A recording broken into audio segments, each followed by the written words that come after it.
Kus lained on? Ma pole kunagi nii siledat näinud, ma võin oma peegeldust näha. See pole hea. Räägi enda eest, ma näen nii kuum välja, et võiksin end suudelda. Äkki teengi seda?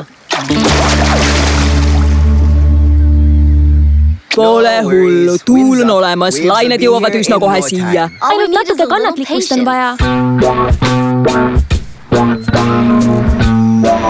Kannatlikkus on ülehinnatud.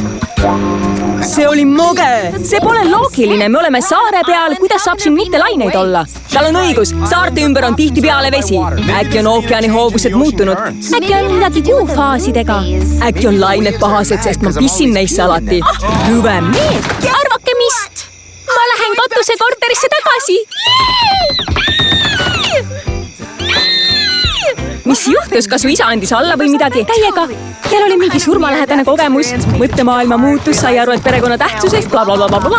Ma ei kuulanud tegelikult, aga oluline on, et ma ei pea enam siin töötama.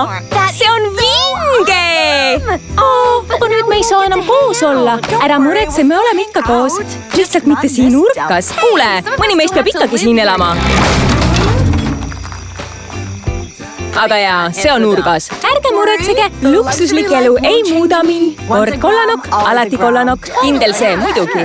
Helistan hiljem oma katusel asuvast mullivannist. Sel ajal, kui meie oleme ilma surfita paradiisis kinni. Pea püsti, homme tulevad lained kindlasti. Ikka nii sile. Mis värk sellega on? Unustage see pea püsti värk. See on nõme. Pole lahe, üldse pole lahe. Mul on laineid vaja.